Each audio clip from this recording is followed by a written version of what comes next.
Welcome to English Podcast Academy. I'm Amy. Today's story is quiet, it's soft, but it's real. It doesn't try to teach you a rule or correct your grammar.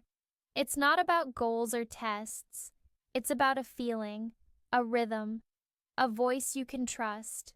No lessons, no goals, just one person living one normal day, like yours maybe. Nothing dramatic, no big events, just the sound of a kettle boiling, the rustle of a coat, the way someone says, "Thanks, you too," as they leave the store. And inside that day, you'll hear real English, small phrases, everyday moments, simple emotions, the kind of English that slips into your life without pressure, like a soft breeze. Phrases like, take your time when someone's choosing something, or sounds good when plans are made, or even just when listening. These aren't things from a textbook. They're things people say because they feel right, and the emotions are just as real. A deep sigh before work, a smile when the sun comes out, a quiet yes whispered to yourself after finishing something small. That's English too. Honest English. After the story, I'll show you how to use those phrases in your own life. I'll explain them slowly and simply. But for now, just listen. Don't think too hard. Don't try to understand every word. Let it feel easy. Let it feel soft. Let it feel human, because it is. Her name is Salma. She's 22 years old. She studies architecture at university. She likes mornings, but they don't always like her back. On Monday, she woke up late. The sun was already in her room.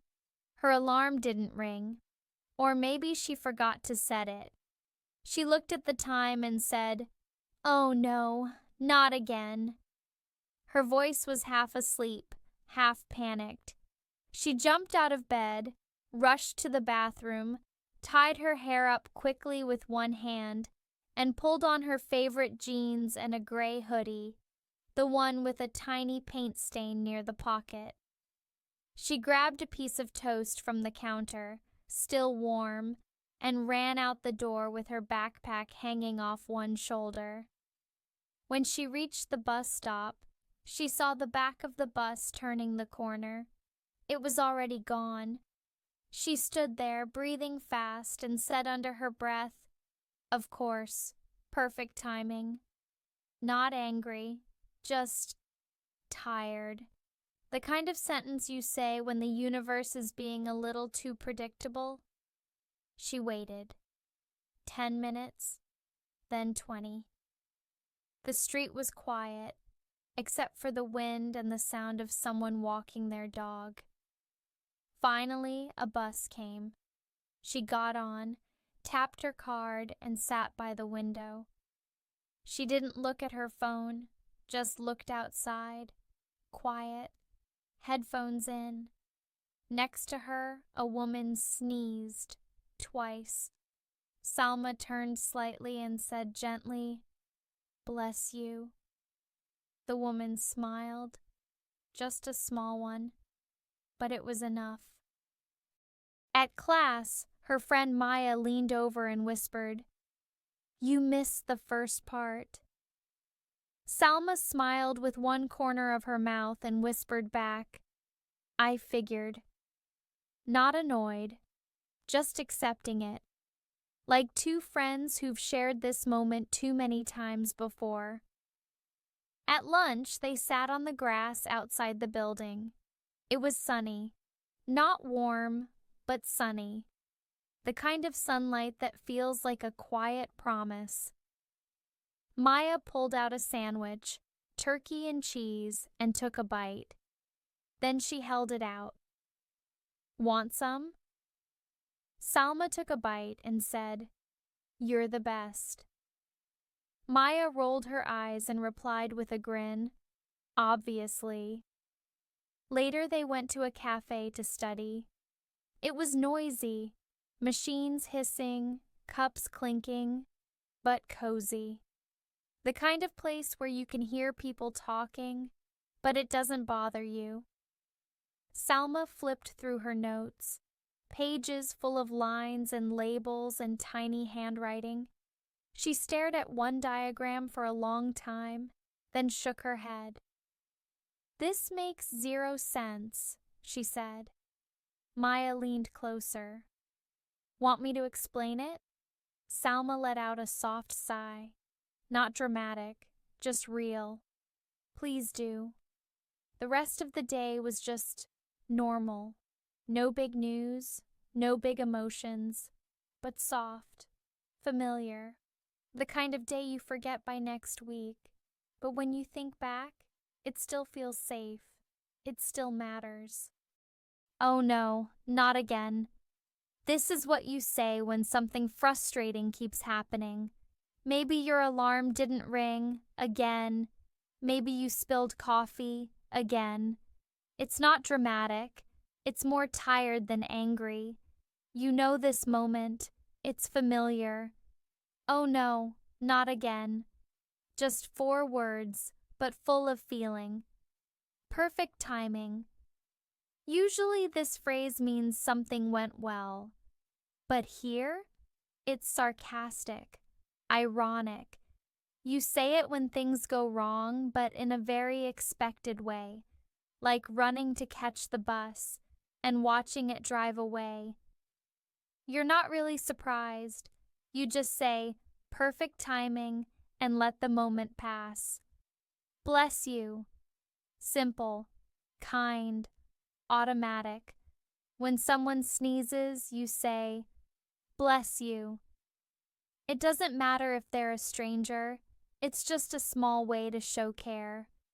In English-speaking countries, this is common, almost like a habit. And even if they don't reply, they usually smile. "I figured." This means, "I already guessed that," or "I thought so." It's casual, often whispered, and can sound a bit funny, especially between friends. If someone says you missed the first part and you already knew it, you smile and say, "I figured." It keeps the mood light. You're the best. Not serious, not formal, just a warm, happy way to say thank you. Your friend shares their food, helps you out, or cheers you up, and you say, "You're the best." It's friendly, honest. It makes people feel good. This makes 0 sense. Modern, clear, a bit dramatic. It's another way to say, "I don't understand this at all." You look at a math problem or a diagram or a confusing message and you shake your head. This makes 0 sense. It adds a little humor to your confusion. "Please do." Short, polite. It means, "Yes, explain it to me," or "Yes, go ahead." Someone offers help, and you don't need a big answer. Just 2 words. "Please do." Soft, grateful, calm. That was just one day. One ordinary person. One simple routine. No big changes. No big plans. Just a morning, a bus ride, a sandwich shared between friends. But even in quiet days, especially in quiet days, language is everywhere. It lives in the pause before you speak, in a look you understand without words, in the sound of someone laughing then saying, "You're the best." It's in the small things, a whisper, a reply, a kind gesture. If you want to feel English, not just study it, not just memorize rules, listen again, not with your head, with your ears, with your breath. Let the words sit with you, softly, slowly, no pressure, no rush, just presence, just rhythm. You're not just learning, you're living the language now, and we'll see you in the next story. Until then, be gentle with yourself. You're doing better than you think.